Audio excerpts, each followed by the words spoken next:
Lecture 5 Translation Loss. Due to the discrepancies between English and Arabic as two languages of different families, one is Indo-European, the other is Semitic, loss in translation is very common, varied and sometimes inevitable. Losses occur on all language levels: morphological, syntactic, textual, and stylistic rhetorical.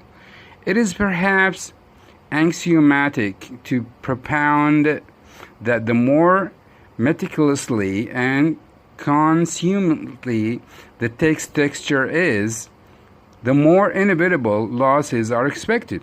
So this is a formula, as in the plethora of translations of the glorious Quran. Gain, on the other hand, is not only rare but also not always feasible. To bring about some gain in the translated text is a laborious task. It's a very difficult task indeed, on the part of the competent translator, who has to resort to certain strategies, such as those of compensation, domestication, annotation, and explication. On the textual level, for instance, the translator may utilize exphoric reference. On the stylistic rhetorical level, she may adopt the strategy of compensation, whereby he could plant in the target text a metaphor equivalent to non-metaphor in the source text, to atone for an inevitable loss of a preceding rhetorical feature in the source text. Furthermore, such things should be maintained with regard to loss and gain in the translation which aspires after merit. It is perhaps unanimously accepted that complete symmetry or sameness can hardly exist between languages from the same family, let alone those belonging to remote origins, which result in a divergency on all planes. In fact, the more divergent or divergent the languages are, the more losses in translation or in translating from one language into another. English, Arabic are not an exception. The asymmetrical character of these two languages underlies the linguistic stylistic discrepancies on phonological, morphological, syntactic, semantic, textual, stylistic, and cultural levels. Cultural differences, to take the last level, give rise to lexical gaps for example, ideological gaps, social, ecological gaps, which relate to highly sensitive issues such as religion and politics, or those pertaining to institutions and nomenclature. Hence, the process of translation between Arabic and English is sometimes clogged up by linguistic, rhetorical, and cultural barriers, which engender inevitable losses with very serious consequences, especially in dealing with a highly sacred text like the Quran.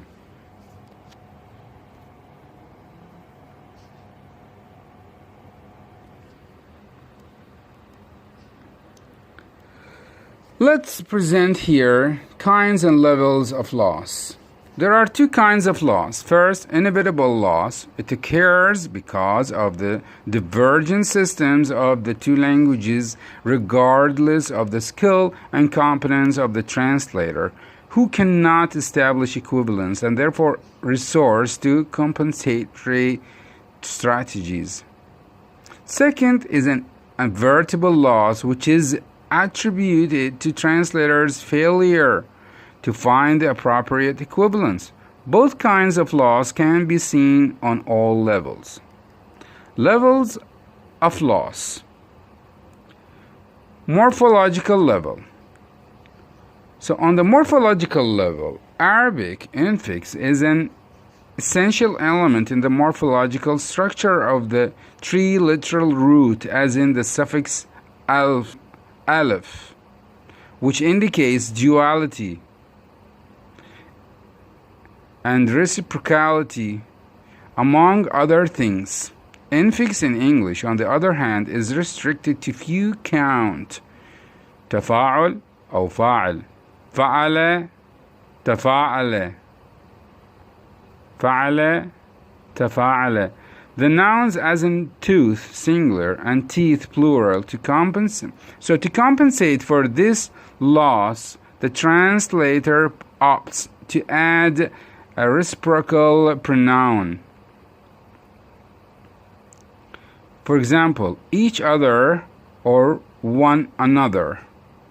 Let's see the Arabic translation. في الدائرة يتقابلان أو يتقابلان في الدائرة. They meet each other they meet one another in the office. Likewise, the divergent number systems or number systems in the two languages engender grave loss unless skillfully compensated. Arabic classifies count nouns into three categories: singular, dual, and plural. So as you know, dear student, that Arabic has a threefold number system, whereas English has, a binary classification whereby count nouns are either singular or plural. To transfer duality from Arabic to English, a lexical item such as both or two must be added by way of compensation. Unless compensated for, this loss may cause inaccurate intelligibility, ambiguity, or misinterpretation, especially in dealing with a sacred text like the Quran. For example, in Al-Rahman Surah,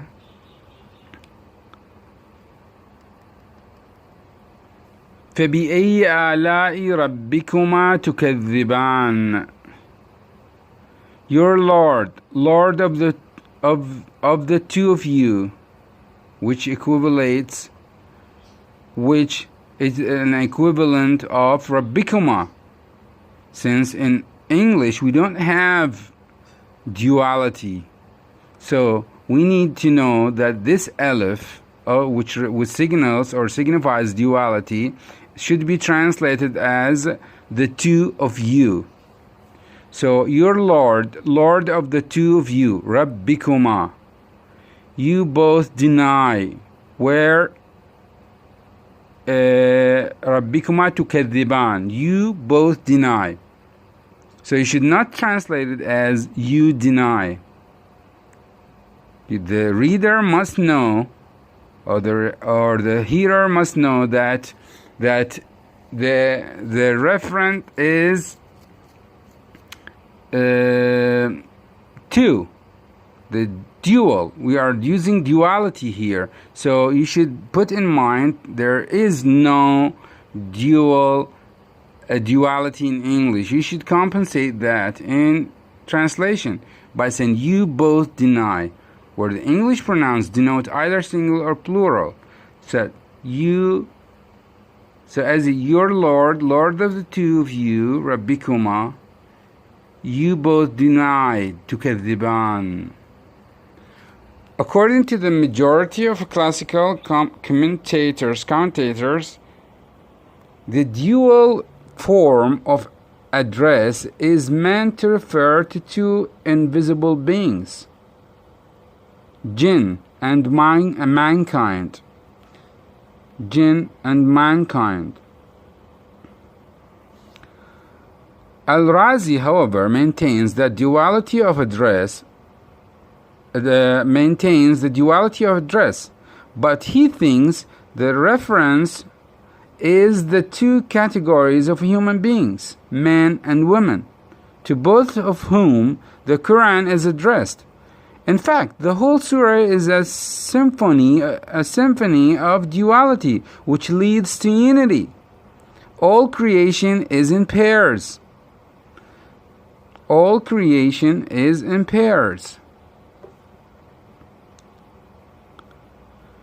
So in this surah, the things and concepts are presented in pairs. Sun and moon, stars and trees, corn and plants, 2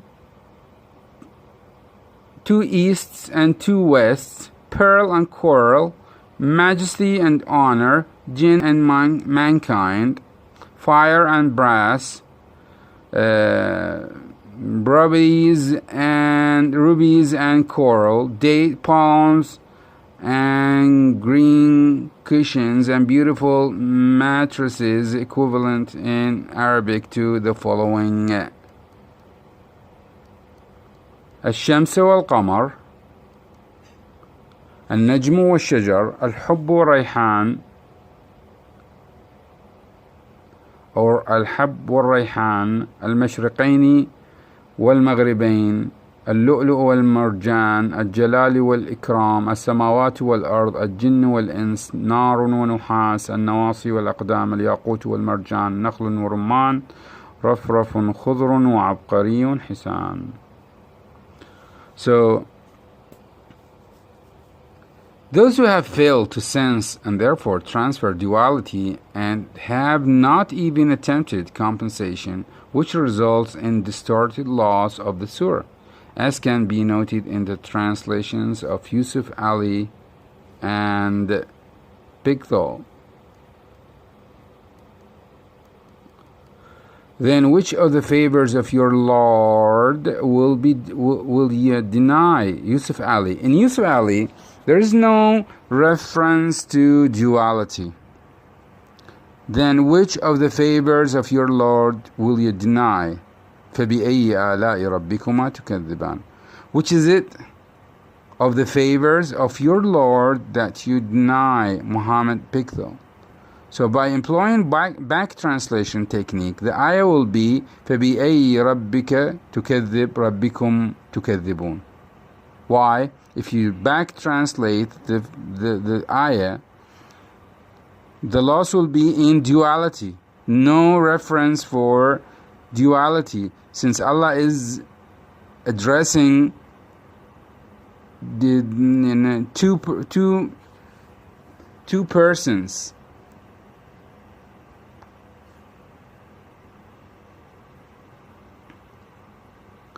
So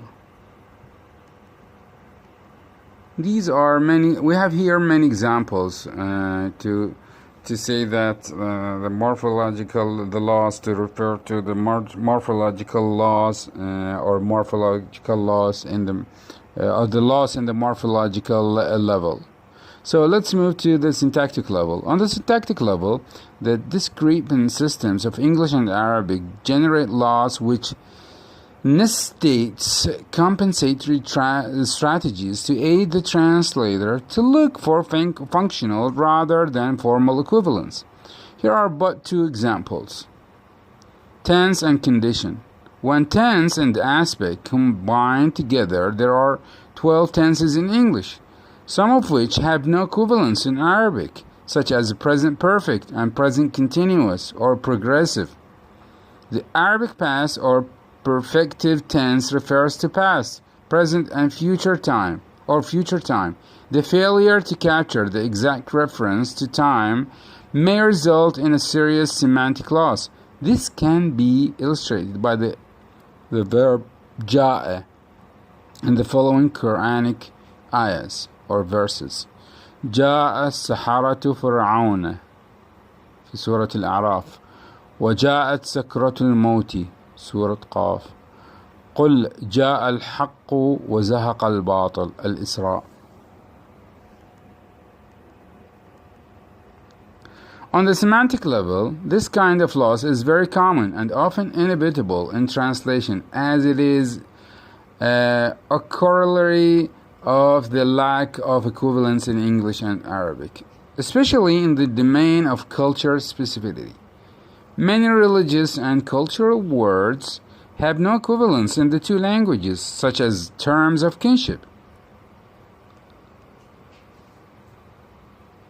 The loss is aggravated when the Quran, the word of God, is involved. Here are two examples of the denotative and connotative loss in the following ayahs. فَإِذَا فَرِغْتَ فَانْصِبْ. The translator Arbery has completely missed the intended denotative meaning, the completion of work, and has chosen an uncontextualized one, empty. This loss is obviously avertible. So the translator of this ayah is, so when thou art empty, labor. Now this is a misinterpretation or missing the intended denotative meaning of the ayah, of the source language text. The above ayah refers to the Jews among whom are illiterate or unlettered people who have no real knowledge of the Old Testament, yet they depend on or trust false desires or just wishful thinking. They simply guess or speculate. On the textual level, cohesion is one of the most significant constituents of the text. It can be achieved via certain cohesive devices such as conjunctions, referring expressions, ellipses, substitution, repetition, and parallelism. Arabic and English deal with coordination and subordination in different ways. Coordination is employed to express thoughts which are syntactically and semantically equal. The excessive use of coordinated conjoined clauses in English may make the text rather boring to read and hard to focus on the ideas expressed in it, whereas subordination is deemed more elegant and by corollary more favored than coordination based on parallelism, which is a rhetorical device or figure of speech and salient feature of good style in Arabic. Furthermore, the Arabic coordinators are in many cases functionally equivalent to English subordinators. The disregard of such kind of functional equivalence will result in the loss of cohesion in the target text. Let's take this example. We tell the best of stories in revealing this Quran unto thee, O Prophet, even though you were unaware of it before it came.